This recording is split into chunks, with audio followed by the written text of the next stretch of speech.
មូលហេតុសំខាន់3ដែលពុកម៉ែបងប្អូនគួរតែទៅទិញ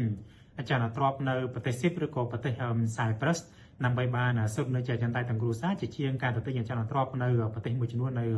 ប៉ែកខាងអឺរ៉ុបមូលហេតុធំទី1ហ្នឹងគឺទៅទងជាមួយនឹងប្រវត្តិឬក៏ចន្ទទ្រព្យនៅប្រទេសCyprusនេះគឺជាចន្ទទ្រព្យថ្មីហើយជាពិសេសនៅក្នុងទីក្រុងធំតែម្ដងដែលមានភាពងាយស្រួលសម្រាប់ពុកម៉ែបងប្អូនក្នុងការរស់នៅលំហែកំសាន្តទៅទងជាមួយនឹងការបើកអាជីវកម្មជាពិសេសគឺតាក់ទងជាមួយនឹងកូនរៀនសូត្រតែម្ដងហើយបើសិនជាក្នុងករណីពុកម៉ែបងប្អូនអត់ចង់រស់នៅជាប្រចាំទេចង់ដាក់ជួលគឺមានភាពងាយស្រួលតែម្ដងហើយជាពិសេសខាងប្រវត្តិនេះគឺមានការការ៉ាន់ទីក៏ដូចជាធានាក្នុងការជួលវិញតែម្ដងនៃតាក់ទងជាមួយនឹងមូលហេតុធំទី1មូលហេតុធំទី2គឺតាក់ទងជាមួយនឹងតម្លៃនៃការទិញចន្ទទ្រព្យគឺធូរមែនទែនបើធៀបជាមួយនឹងពុកម៉ែបងប្អូនទៅទិញចន្ទទ្រព្យថ្មីនៅក្នុងទីក្រុងធំដូចតាក់ទងជាមួយទៅខាងប៉ូទុយហ្គាល់ឬក៏អេស្ប៉ាញហ្នឹងគឺថ្លៃមែនទែនបើធៀបជាមួយនឹងចន្ទទ្រព្យនៅខាងប្រទេសស៊ីបឬក៏ប្រទេសCyprusហ្នឹងមូលហេតុធំទី3គឺតាក់ទងជាមួយនឹងដំណើរការ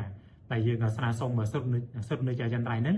ទៅប្រទេស Cyprus ហ្នឹងគឺប្រសិទ្ធវាលឿនហើយជាពិសេសគឺតាក់ទងជាមួយនឹងឱកាសនៃការទទួលបានសិទ្ធិនៅជាចន្ទៃហ្នឹងគឺខ្ពស់មែនទែនខ្ញុំអាចជម្រាបជូនបានថាវា 99.99% ដែលពុកម៉ែបងប្អូននឹងទទួលបាន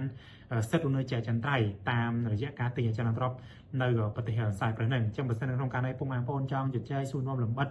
តាក់ទងជាមួយនឹងកម្មវិធីការទិញចន្ទទ្រព្យដើម្បីបានសិទ្ធិនៅជាចន្ទៃក្នុងប្រទេសCyprusហ្នឹងពុកម៉ែបងប្អូនអាចតាក់ទងមក SC Visa បានឬក៏ក្នុងករណីពុកម៉ែបងប្អូនចង់ទៅទស្សនកិច្ចតាក់ទងជាមួយចន្ទទ្រព្យផ្ទាល់នៅប្រទេសCyprusគឺយើងមានការសម្របសម្រួលក៏ដូចជានាំពុកម៉ែបងប្អូនទៅទស្សនកិច្ចផ្ទាល់បានមុននឹងឈានដល់ការសម្រេចចិត្តទិញចន្ទទ្រព្យដើម្បីបានសិទ្ធិនៅជាចន្ទៃហ្នឹងអញ្ចឹងសម្រាប់ព័ត៌មានលម្អិតពុកម៉ែបងប្អូនអាចតាក់ទងមកលេខខាងក្រោមបានសូមអរគុណ